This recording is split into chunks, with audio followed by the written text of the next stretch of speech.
aware now that some of the radio calls now are not made available to the public. That's an issue of concern.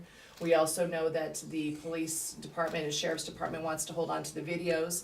In the Deontay Yarber shooting, there was a cry for the release of the videos because law enforcement puts out one version of the events, but then doesn't back it up with the actual video.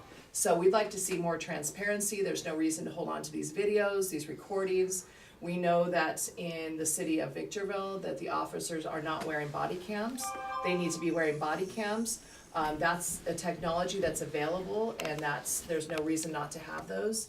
So there's a lot of things that I think this county could do that it doesn't do, and I think that it's tending to go backwards in my opinion. Yeah, and I just find it fascinating because we do this all the time.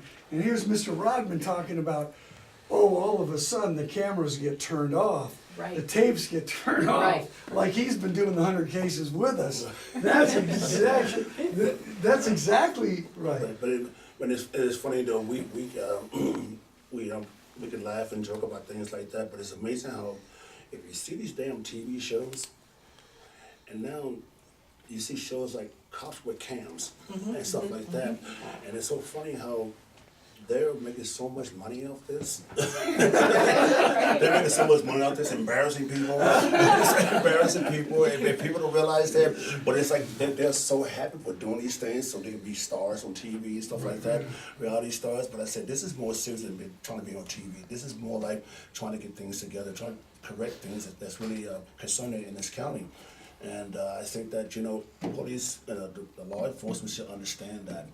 And even with the like I said, I'm not here to talk about black, white, Chinese, Mexican. It's happening to everybody here in this county. More so than LA, pretty much. More so it's like wow. And this is a county here. It's pretty much it's like wow, And people say you never know. You don't know that it's the fact that it's San Bernardino County, man. They do a lot. They shoot black people. They'll say shoot that. I said I'm not getting on involved with that. I'm saying it's about everybody. It ain't about the color, brother. It ain't about the color. It's the fact that know your P's and Q's and understand why you're a law enforcement officer. Understand what you designed to do. You try to help people, not destroy people. So that's the key right there. For the incident with Misty, have you identified the deputies that were involved?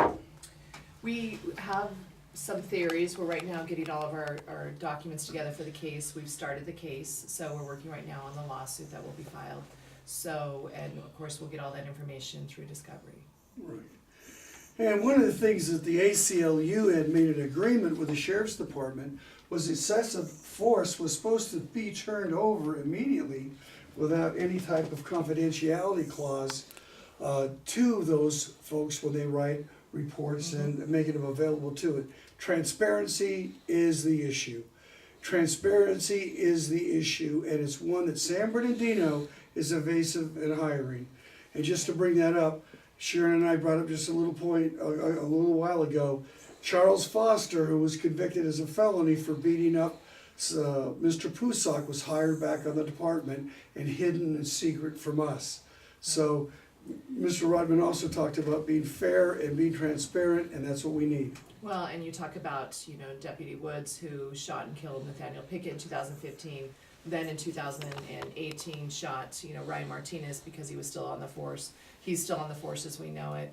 We don't have it confirmed, but we believe the shooter of Lawana Phillips is still working. So that's where our concerns come into play. We also would like to see more training.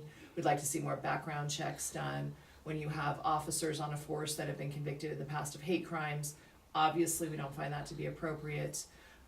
And we think that maybe some sensitivity training. One of the things that Dominic Archibald is doing on behalf of Nate Pickett is actually wanting to see that law enforcement, as part of their academy training, that they hear from the family members of victims who have been shot by law enforcement, so they can hear how it devastates an entire family and that devastation never goes away.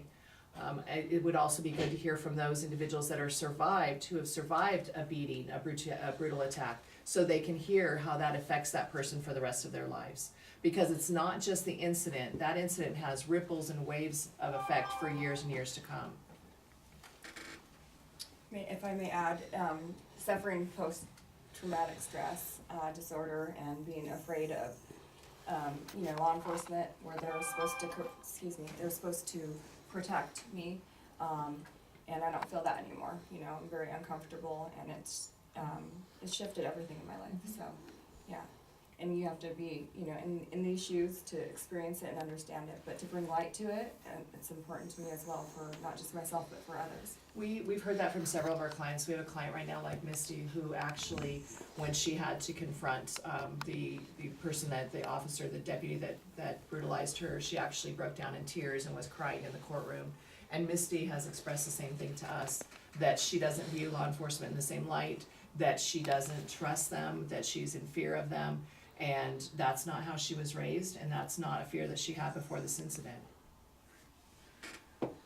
And we're very, very glad that Mr. Rodman is here today and gonna be in the future with us. And this brings it international, because we need help. And Sharon and I work 18 hours a day on civil rights cases, and that doesn't include the letters from people that we receive or the family members that are just coming in. Just having him present and making this really an international crisis is so important. Thank you. Very grateful. Thank you.